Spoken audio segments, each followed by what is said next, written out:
Good morning and welcome to the Orlando Real Estate Buzz. Brenden Rendo with the Homes in Orlando team, joined by Dionne of Appli Home Mortgage.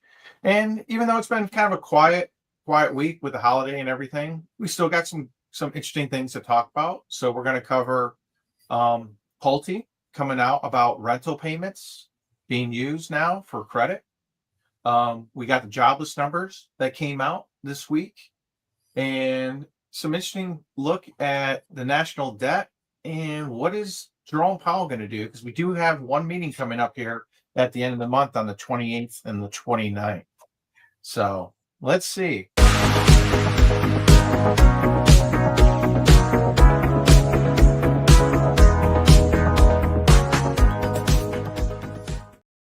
Welcome to the Orlando Real Estate Buzz. So Joe, we are going to start off with some information. Interesting thing came out from Pulte, the head of housing, that they're going to work in the rental payment history now for purchasing of mortgages, which kind of you've had it, but you haven't. And that's really your realm. So I'm going to let you explain what he's projecting to do. Yeah, so it's like we've got some different pieces, and there's ways that we can manually calculate all that fun stuff. But kind of this key change is it's really stemming from a tweet, really, because apparently our government shares news via Twitter or X or whatever the heck it is now. Like, there's no formal way, but it's the Vantage score model for credit that's being, and that model takes into account a little bit better of rental payment history into account a little bit differently than your traditional FICO scores. The cool part about this is it's another model. The bad part about this is just because Pulte said we can do it doesn't mean that anybody is ready to do it. So what you have now is you have the cart before the horse. Is you have the government going, hey, Pulte's like, hey, I'm doing this, like. It's great for, like, I'm creating competition in the sector that doesn't have competition, and there's monopoly with FICO scores. But the problem is that, we've been talking about Vantage score, and the can got kicked down. Like, we've been talking about it for 2 years, and it got kicked down to 2025 and then kicked back to 2026. And we were like, yeah, it's probably going to be 2027. And then we get a random tweet saying, no, it's live now. Well, the problem is none of the lenders are ready. None of the software systems are ready to build it into the system. Like, this is a whole new scoring model of data that's being pulled in. Our credit providers that we get credit scores aren't even ready for it. So what are we going to do here? If you're pulling another credit score, is your price going up to pull? So the idea behind this is, the whole concept of going to this Vantage or this now was, one of the other pieces was like, oh, well, we might go to a 2-score system versus a 3-score system. I remember talking, right? Yeah. So this is all part of all of this. And because it's 2-score, maybe it creates more competition, which we're like, yep, more competition would mean what? Like, we'd see prices drop down potentially. This is why credit, like, if you were to talk to all these, the credit bureaus, they would not say this is why, but the expectation of going down to a 2 from a 3 is kind of directly correlates to prices skyrocketing the moment that was conversation in credit. But those had nothing to do. So that in my mind, I was like, Equifax, Experian, they were trying to get the back. They were trying to get as much as possible. Now, tell people how much your price on your credit reports has gone up in what, 2 or 3 or 4 years? I will say this, that typically we see the expense for credit is averaging at least a 20% increase annually on it. Wow. So, and the funny part is it's like the bureau, everybody responds differently. So when credit went up, we went to a structure where we said, okay, well, we'll do soft pulls to see where scores are, right? To see where it is. And then all the bureaus kind of said, oh, wait, we don't like this and they all jacked up their soft pull price. So now a soft pull costs almost as much as a hard pull. So it doesn't make sense to do anymore from a financial piece, because it's like, well, if I'm going to spend, if it's going to be, 95% of the cost for a soft pull versus a hard pull, you might as well just do the hard pull because, it's going to add cost to consumer if we go this route.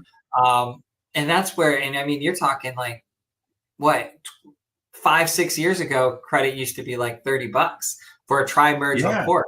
Now it's more than, it's almost, triple, quadruple that, for most people. And that's the hard part with it, the cost. So I'm all for more competition. I like the Vanguard model because it takes into it takes the Vantage Score model because it takes in a lot of different pieces.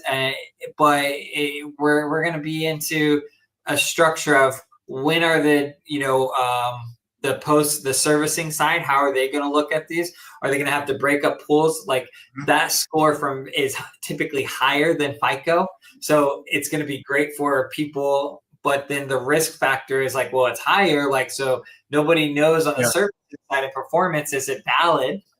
How's it going to perform? So we're going to see I think there's going to be a short period where people are going to get a great deal because people like the banks, the investors and all of this aren't going to know kind of how to handle. And then it'll get balanced out. And then I think it'll be a non-issue a year or two from now. Yeah. Well, the other question I have is, say as a small landlord, is it going to cost me to report now? Which I don't know the answer to that one. Yeah.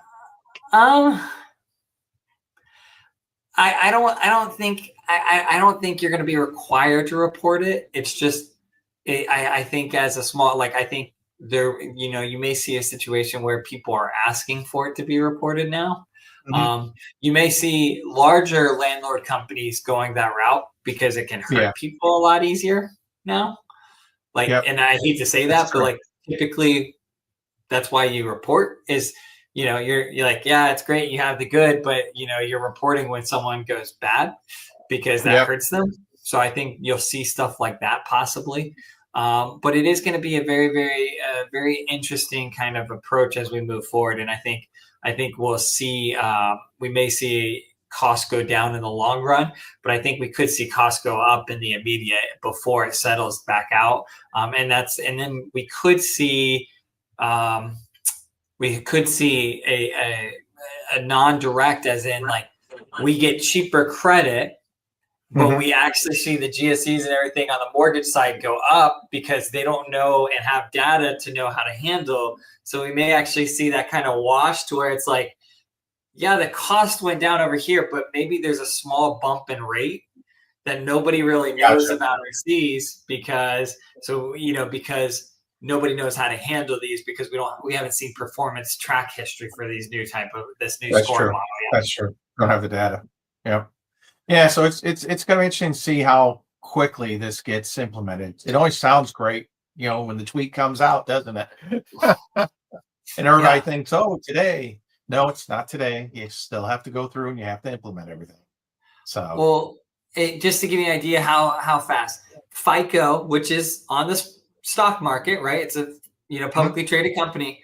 They dropped 15% on that announcement, and then they recovered almost entirely by the next morning when everybody realized, oh wait, nobody's actually capable of doing this yet. That's nuts. Well, speaking of economics, we got the Fed coming up. A lot of people still pressuring, Jerome, what are you guys going to do? What are you going to do? And it's just question we've got is there enough data right now to make that change, do that decrease in the rate? And I'm not seeing it. I mean, the numbers, we had the unemployment numbers come out today. Initial claims are a little bit lower than last week. Everything's holding pretty steady. The only thing that's really kind of not or moving up is the long-term unemployment numbers. They're not coming down. So it's taking people a lot longer to find jobs, which is interesting because I'm actually working on a new listing that will be going live this weekend. And she has now been unemployed with an MBA for a year and a half. And she's just at that point to where she's going to have to sell. She has to sell the house. You know, she's fortunate in that she's got a lot of equity in it, but she just can't afford. You know, she's doing the lift service right now and a couple other different jobs, but she hasn't been able to find that job to replace the position that she had previously. So you're starting to see it, and you know, part of Powell's thing is, you know, mandate is that, you know, unemployment number, making sure we're at full employment. But at what point do you look at those warning signs and kind of say, they're there? And that's what I'm not seeing from Powell. You know? Mm-hmm. And then the other one is the US dollar. That is, you know, you look at it, you know, back last year we were at a high of, you know, 101.1 on the Dixie, you know, so the dollar was extremely strong. And look at us now, we're sitting down here at 97 currently. Mm-hmm. So, and that I can understand, because that, believe it or not, can actually trigger inflation because the dollar's worth less. So you got to spend more dollars on imports to make up the difference in the value of the dollar. Mm-hmm. So, I mean, I understand he's got a balancing there, but the other item that no one's talking about is we still have that $9 trillion worth of debt we have to refinance before the end of the year. Yeah. Wouldn't you like to be in your own seat? I mean, it's funny because I forgot I was listening to you yesterday, but the two people who are being looked at, I guess, to replace him, end of his term, Kevin and Kevin. You know? All right. So you got, well, I guarantee you, when that term ends, whoever replaces him will drop rates most likely, probably pretty quickly. Oh yeah. The one is very dovish, and one of the favorites of Trump's. And I was surprised. I thought Scott Bassett would be thrown in there, but apparently he really doesn't want it. He wants to stay at the Treasury right now. But I that's probably my top cabinet person for Trump. I really respect him. I think just an incredibly intelligent gentleman. And you know, he actually explains things to where you understand why they're trying to do this and that and the other thing. So, but overall, what's it doing to us in our market is, you know, we saw a little pullback in the 10-year Treasury. Yep. But now here we go again. We're starting to climb back up. So we saw some relief. Well, last week, you know, we were down to maybe about 6 3/4. So somewhere in that ballpark in 30 years. You know, with really good credit. Yeah. And now we're starting to creep back up. And it's interesting because you look at the numbers and the mortgage applications, just that little bit of decrease help push mortgage applications back up. So, I mean, everyone is so rate sensitive right now. And I completely understand it, because it's that little bit of difference can make or break a home buyer. Yeah. And, you know, it's tough. But this was something while I was getting ready for the show, I found today, and I thought it was amazing. This is actually from the Bureau of Labor Statistics. Look at this. So this is government. Wow. Okay. This is a government side. So what am I looking at here? Is this like what is $1,000? This is an inflation calculator. All right. And I just went back to January of 2000. If you had $1,000 in 2000, you now need $1,904 to have the same spending power. Okay. All right. You know. Is that nuts? Okay. Wait. Can we quickly calculate from like 2020? I'm just curious. Like, or Yeah. 2019. Let's do 2019. Like before COVID. Like, Before does it go COVID. that? Yeah, I- 2019, calculate $1,277. Is that? So nearly a quarter. That's interesting because what is that? That's 30% of the inflation is within the past 6 years, Yeah. which makes sense because you think about home prices Yep. and everything else. That's actually an interesting calculation because 30% of it is from the past 6 years since the COVID period. Yeah. You know? And when you look at it, this was the other thing I had pull up today. Our US debt clock. I love this. Oh, we love the debt clock. Well, when they last Thursday, when they passed the big beautiful bill, we were at 36.2 trillion in national debt. They increased the debt limit by $5 trillion, and we broke the 37 trillion mark. So they basically added $800 billion in 6 days. And in 6 days, I like it. Yeah, I like 6 it. days. That's not bad. Yeah. So you kind of know where the why the 10-year T is going up. You know, so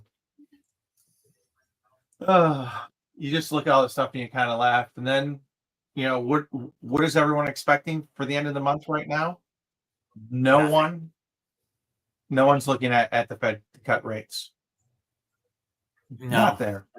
Not there. So what are we talking? September now, first cut, maybe? Yeah, because we got August, all the government takes August off. Everybody gets it off. So well, they earned it. Yeah. Wouldn't it be nice to take a month off? I would. I mean, yeah.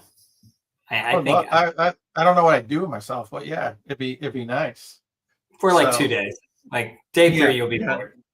Yeah. At least that's what I would think. Like I'm watching my kids on summer break. It took about 3 days for them to be bored and be like, "What am I gonna do?" So I think that's it. We get September. We get a Fed cut, maybe. I don't know. I really don't know. I feel like Jerome's gonna try to keep it. Like I think a lot. Like we're gonna see it try to press, and I wouldn't be shocked if we don't get a cut. I wouldn't be shocked either. I think his term is what, up in January? Is it May? Ooh, I don't think he can hold out that long, but he may try. He may try. Boy, we think we get some mean tweets now. Yeah, wait till December. Oh, let's. I mean, yeah. And no cuts. Yeah. Oh yeah, he's. Ooh, we're gonna see some great tweets coming out. At that point, that'd be fun. That'd be interesting. So how is that affecting our market here in Orlando? Well, still kind of flat. We saw a jump, 480. The last week of the month always jumps up a little bit. Yep. But this is interesting. This is a decrease in inventory, which is the first time we've seen a decrease in inventory in homes. And we also saw a decrease in the condos as well. And I'm going to show you it's not what we think it is. It's not from the sales. So when we get into the numbers, we're still, months of inventory, we're still holding pretty steady at, 4.5 months overall. Our original list sales price, about a 6% discount, so that's been staying pretty consistent. Average days on market dropped a little bit. So maybe people are starting to price houses a little bit better than they had in the past. And then, you see, here's our weekly sales chart, and it's just pretty straight. And you see the end of the month, we get that little bit of spike, but it's not like we saw the past couple months. And we're going usually July, August tend to be a little bit slower months too. So we could actually see these numbers drop a little bit because, people are taking their vacations. We're already starting to see that, conversations I've had with people, hey, we'll be back in a week. We'll be back in 2 weeks. So you're starting to see less showings, less requests on showings as well. Mm-hmm. And then here you see it. This is the first time we've had a dip in our number of total actives. And why is that? This is why. Sellers are withdrawing homes at a higher number than they have in the past.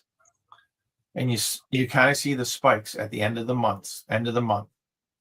Sellers, you got houses that have been on the market 90, 120 days, even longer, and sellers are just saying, the heck with it. I'm just not going to do it.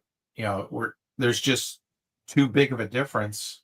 And Redfin came out with a report a couple weeks ago that between what the sellers are looking for and what buyers are willing to pay was about a 9% difference.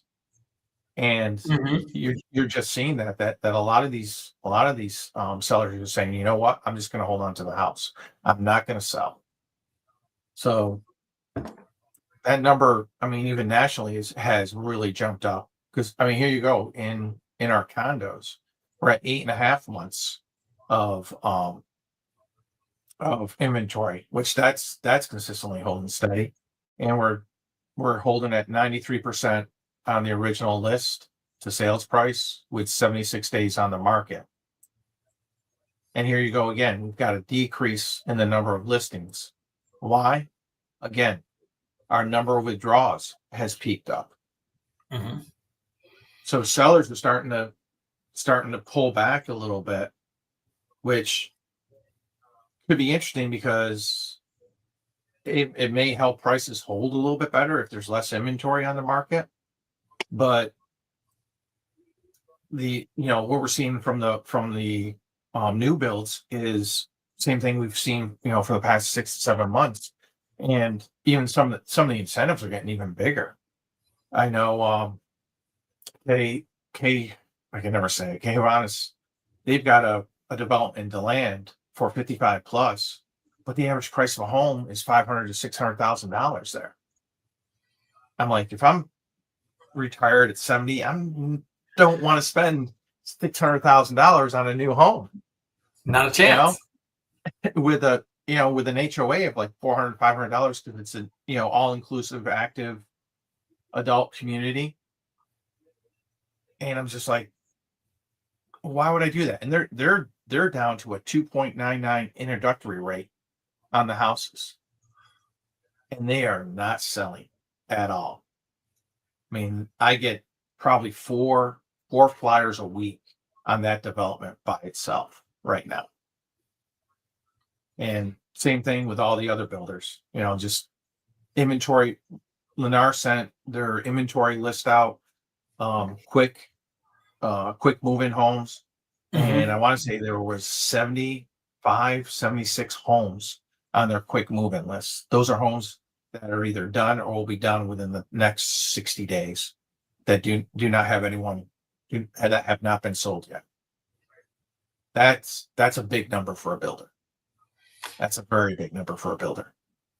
Is it because people just know that the quality isn't there? Never mind. Sorry, I didn't say anything. You mean the half-inch quartz? Yeah. Could be. So the market it's stagnant, and for buyers, we're still waiting on information for the Hometown Heroes program. That was supposed to start July 1st. We still have no actual launch date of that, correct? None. I haven't gotten a notification, and I'm like one of the like Florida Housing. I'm on their list, like I'm supposed to. Let me just double check. I'm gonna double check to see if something snuck in there. Let's see bulletins. I'm gonna go with it's not available because they are not showing any rates on their websites, Gotcha. which is the clear sign that Hometown Heroes is not available. And they're directing people to a bulletin, which is what we talked about. We said, hey, there's a lot. And the budget got delayed in the state of Florida. It got passed at the last moment. If I'm not mistaken, DeSantis didn't sign it. Like, he vetoed a bunch of stuff. Like, he crossed out a couple, expenditures, but he didn't sign it until the last moment. Like, literally, I think it was June 30th or something. He signed it. And, the fiscal year for Florida is July 1st. So there's going to be a delay. I wouldn't be shocked if we don't see another week or two before we get an announcement. And the last update was the 18th of June. Yeah.